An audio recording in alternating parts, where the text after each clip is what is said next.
Okay, so this is lesson 7, putting it all together.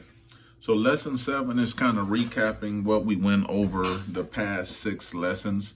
There's 3 scenarios discussed that we are going to discuss in person when we meet.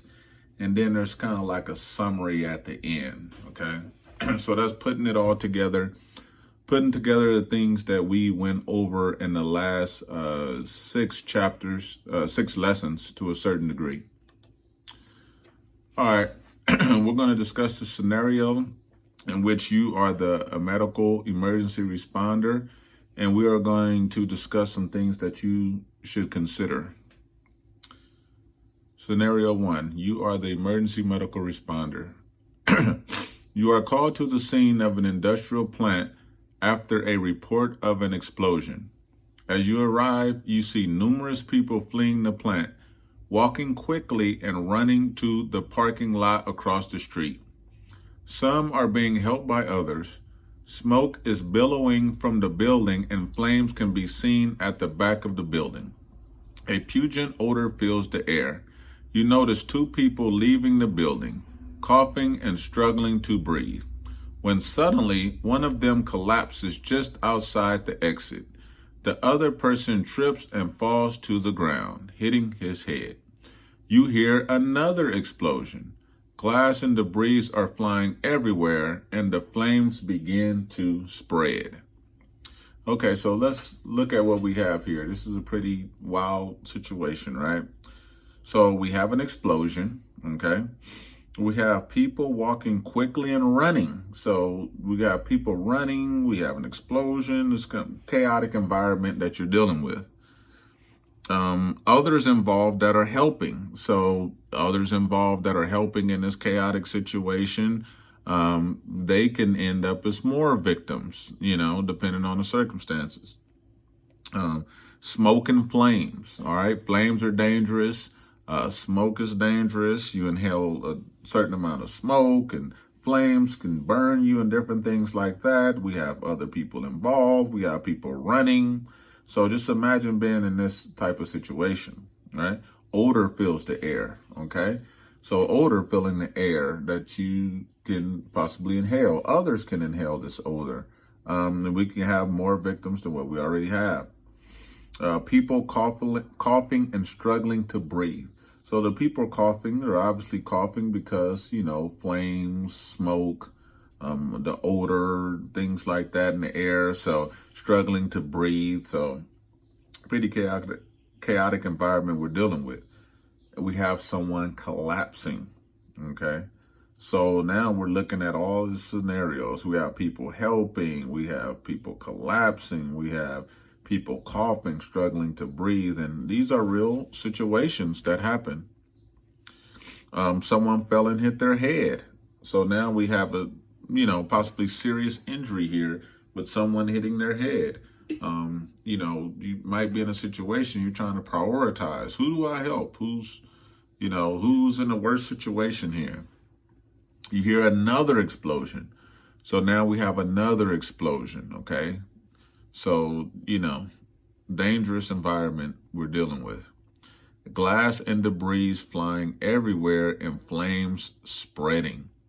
So we have glass flying. Now, is glass dangerous? Yes, obviously.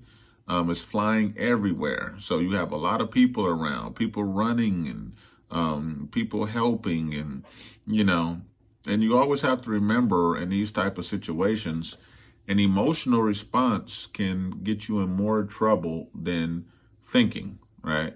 So we see all of this going, the human inside of us makes us want to run over there and just start pulling people out when that's not the proper way to handle a dangerous situation. You can create more victims by not responding properly. You have to be a thinking person in order to be successful at helping others, okay?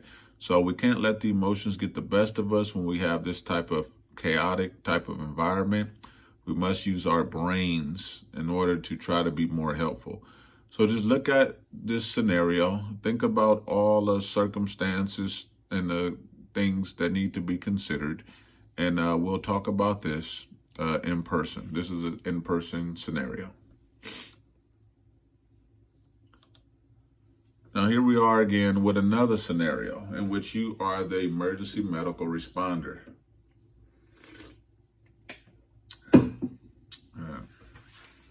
You arrive at the scene of a convenience store robbery. The clerk in the store has been shot in the abdomen and is bleeding profusely. He responds to his name, but is extremely lethargic and sleepy. The perpetrator has fled. Several people who were in the store at the time of the robbery are sitting outside talking to the police. Okay. So remember, you arrived first, and someone has been shot. So, someone has been shot. Okay, obviously dangerous environment. And then where did the person flee to? They fled, but where did they go? So they fled. They could be hiding somewhere, and you can be walking around and walking to that individual. They're hiding in a room, hiding in somewhere. So you have to be very careful, because we just know that they fled, but we don't know where they fled to, right? So we also have the person is lethargic and sleepy, even though they're responsive, right? You might start off as responsive, but you can go into unconsciousness and a shock or something like that. So that's something that you have to consider. So those are just a few things that you have to consider with this scenario. This is also an in-person scenario that we will be discussing. So just think about this scenario, think about things that you need to consider, and we'll discuss this.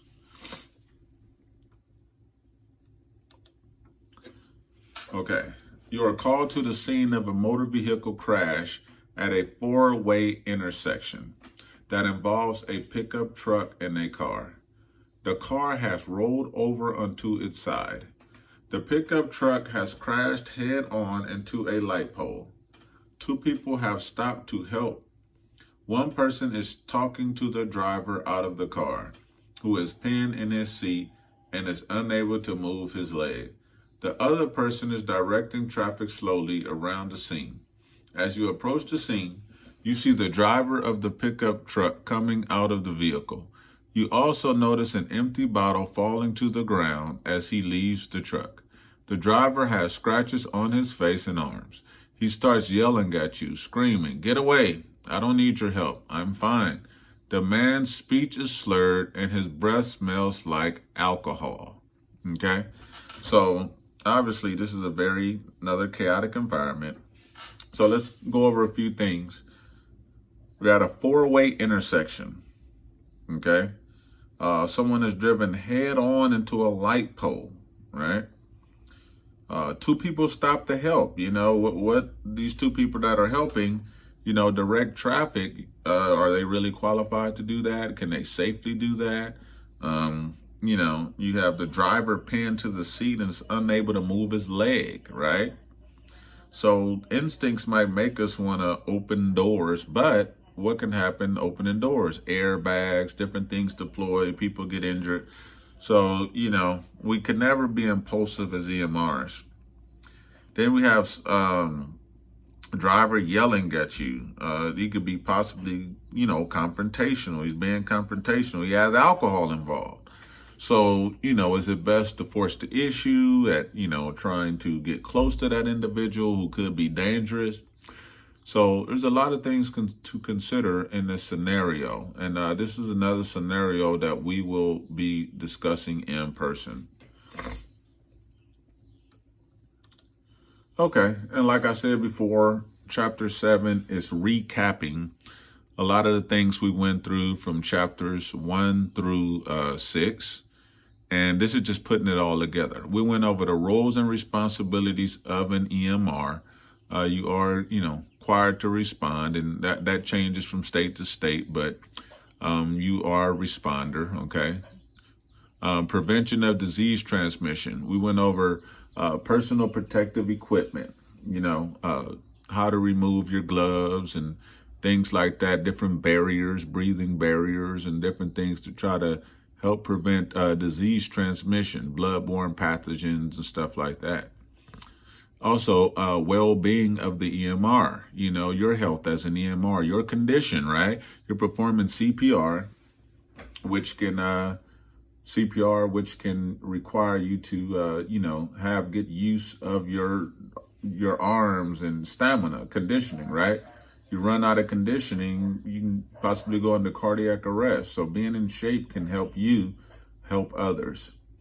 Medical, legal, and ethical practice, understanding the legality issues surrounding being an EMR, right? You're required to respond, but, getting consent and things like that, right? You help someone without their consent and things don't go your way, you could possibly be liable for that, okay?